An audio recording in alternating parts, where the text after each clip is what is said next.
Today we celebrate in the church Respect Life Sunday, an awareness that each and every human life is created by God, desired by God, and ought to be respected and cherished by all of us. You know, one of the best things about the Super Bowl are the commercials, and there was one I remember that was not too long ago that talks kind of to this respect of every human life, and it was a Microsoft commercial, and in it were featured these children with physical disabilities, and they were interviewed, and most only had one hand or some extreme difficulty using both of them. They expressed their desire to play video games, you know, just be able to play video games with your friends. And they couldn't do it until Microsoft developed a new game controller that allowed these children to do just that,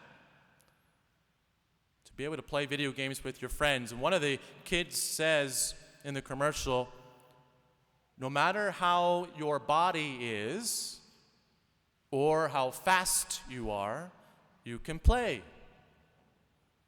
It then ends with the saying, when everybody plays, we all win. I thought it was a great ad, and I think it's pro-life indeed. For one can also say, no matter how your body is, you are loved and desired by God.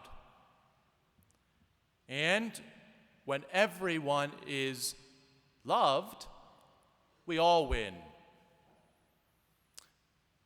It is never what you can do or maybe even what you have done in the past that determines your worth. It is who you are. And who are you? Each of you are children of God, right? You're all a son or a daughter of God, and that will never be taken away from you. And He loves you so much, the great intensity. He desires you so much. In fact, we know that God loved us before we were even before we were conceived in our mother's womb. God says to us through the prophet Jeremiah in the Old Testament, this is God speaking now, before I formed you in the womb, I knew you. You know? God destined us to be. And God created each of us out of love, for that is who He is. And this is the love about which we hear St. Paul writing, you know, that love that is selfless, patient, kind, and free. And no one should have to earn our love. It must always be given freely, without exception, to those who are even different than us, or even our enemies. So you must love the Michigan Wolverines. There's a guy with the Ohio State logo saying no. Yes, we are called to love every human life in every stage in which we find it. For as Christians, we are people of life. Jesus says, I am the way, the truth, and the life. Unfortunately, we don't always do that. Not too long ago, we heard in the news about extreme abortion legislation that was passed in New York. It not only allows for an abortion right up to the moment of birth, but removes protections for children who are born alive after an attempted abortion. Really? Similar legislation was proposed in Virginia recently, a grave manifestation of a culture that has devalued human life, especially within the mother of the womb. And Mother Teresa talks about that as the greatest poverty is abortion. In a culture that devalues human life, that doesn't respect life, won't just draw the line at abortion, it goes further than that.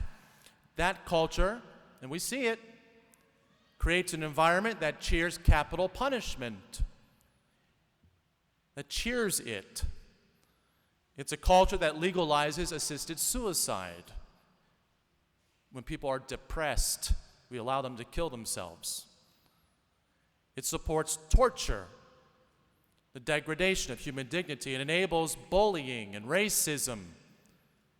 It objectifies and devalues the human person in pornography. Human trafficking is a part of that. It neglects the poor and the marginalized. This is our, at least in the West, this is our world and our culture today. Not everywhere in the world. I was talking to Deacon over here about his home country, where abortion is illegal. But that's our world now, but it doesn't have to be it tomorrow.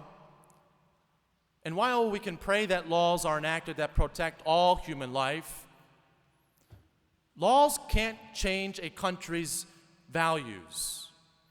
It's the other way around, isn't it? That values that we cherish can change the laws.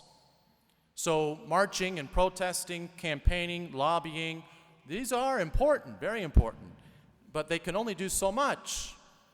The real work, the important work, the hardest work happens in our neighborhoods, our churches, our homes, and our families. And first, what we must do, we must pray. It has to start with God's grace in prayer. If our country continues to abandon God, we are in big trouble, period. We will not survive. You will see human life continue to be devalued. People are used as objects. We will not survive. St. Paul talks about the importance of prayer in the second reading today. And he writes to the Christians in Philippi, and these are important words for us to hear now. He says, "Have no anxiety at all, but in everything, by prayer and petition, with thanksgiving, make your requests known to God. Then the peace of God that surpasses all understanding will guard your hearts and minds in Christ Jesus." So St. Paul is saying, don't have anxiety. Well, that's easier said than done, isn't it? But he says, how do you get rid of anxiety in life? And actually, Jesus talks about the same thing. He says, don't be anxious about tomorrow, doesn't he? But how do you deal with anxiety? And we all have it in 2020. It's like, what else is going to happen? If the Browns win the Super Bowl, Jesus is coming again, go to confession. A lot of stuff. It's crazy, isn't it?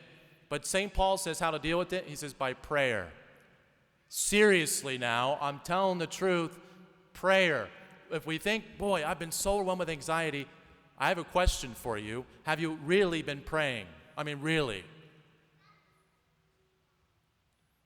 Prayer, and then he also says thanksgiving. Do we think of God? Do we think of the blessings that we have rather than all the negative things? So turn off cable news, folks. So prayer, we must pray for respect for human life, for our country, for our elected officials, for our Supreme Court. Second, we must talk about these things. So we have to have conversations that are uncomfortable around the dinner table with our family. Don't avoid these things. These are important. It's teaching our children that we are people of life. It's raising them to love those who are weak, to protect those who are vulnerable, to respect those who are different. You see, because as Christians, as followers of Jesus, we are people of life at every stage. In the 2nd century, Christians did what the pagans would not do. In the midst of a plague, they cared for those no one else would care for. The great theologian Tertullian wrote that it moved the pagans to say, "See how these Christians love one another." And that was the key to evangelization, that the Christians stood out as someone different, that they loved every human life and cherished it, even their enemies. This is our legacy and our mandate, to protect and defend the most vulnerable, the sick, the old, the abused, the abandoned, the forgotten, the unborn. That is our way as Christians. We are people of life. For we loudly proclaim, when everyone is loved, we all win.